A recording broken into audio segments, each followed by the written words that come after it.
Hello, bachcho, let's see this question. This question says calculate the boiling point of a solution containing 0.61 gram of benzoic acid in 50 gram of carbon disulfide, assuming 84% dimerization of the acid.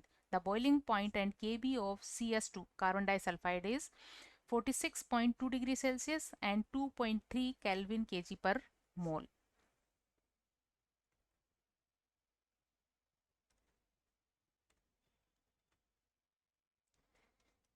Key concept for this question. इस question में benzoic acid को CS2 में dissolve किया गया है। जब benzoic acid जिसका formula होता है C6H5COOH को CS2 में डिसॉल्व किया जाता है तो इसका डाइमराइजेशन हो जाता है। C6H5COOH का एक सिंगल मोलिक्यूल बन जाता है, तो इसके 2 मोल से इसके 1 मोल में ये कन्वर्ट हो जाता है।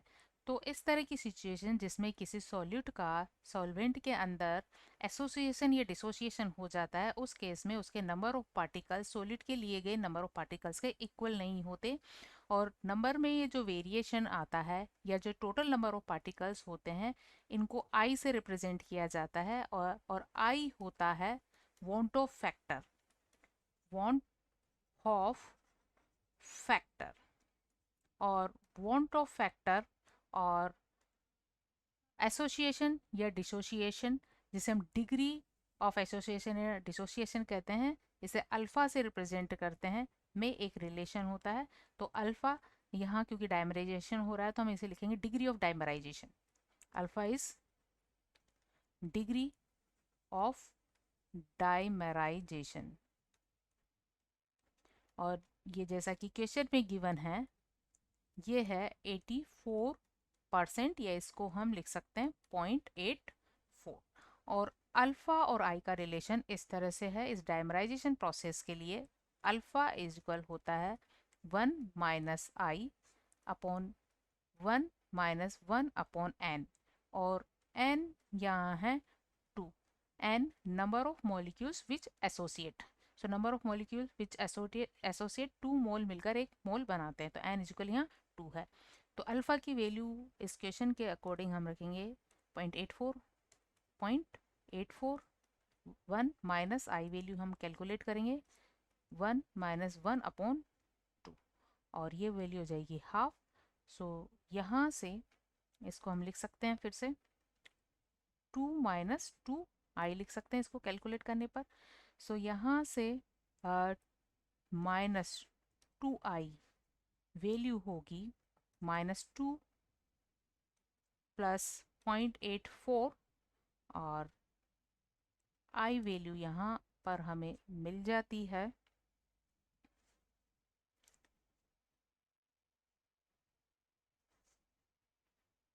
आई वैल्यू मिल जाती है 1.16 डिवाइड बाई 2 इक्वल 0.58।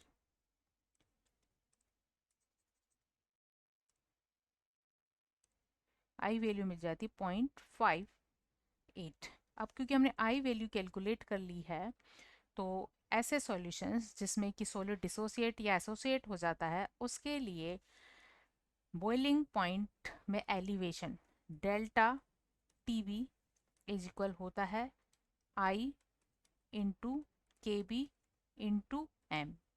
तो के बी यहाँ मोलर एलिवेशन कांस्टेंट है जिसकी वैल्यू गिवन है।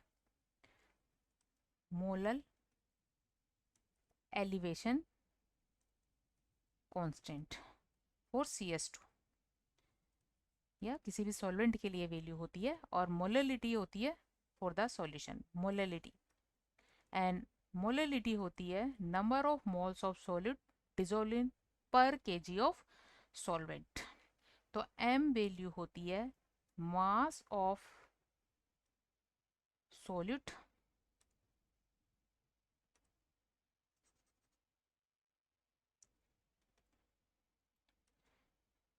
Mass of solid, mass of solid को हम W से रिप्रेजेंट करते हैं upon its molecular mass MW से। मास ऑफ सॉल्वेंट, सॉल्वेंट का मास W सॉल्वेंट से रिप्रेजेंट करेंगे,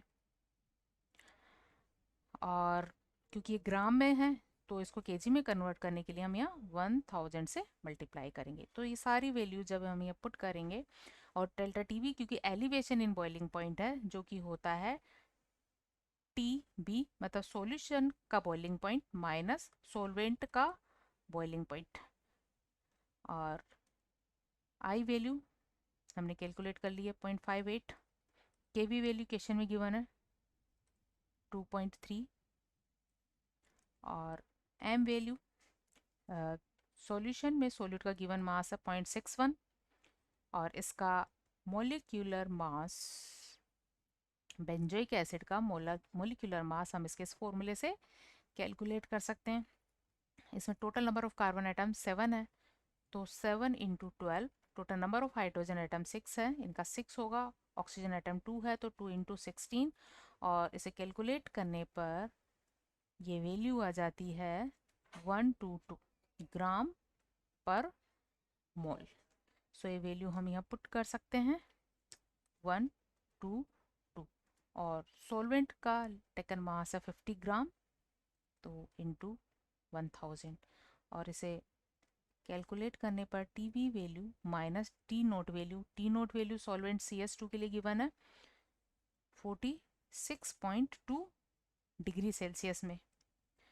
इसे पूरे को कैलकुलेट करने पर ये वैल्यू आ जाती है 0.1334।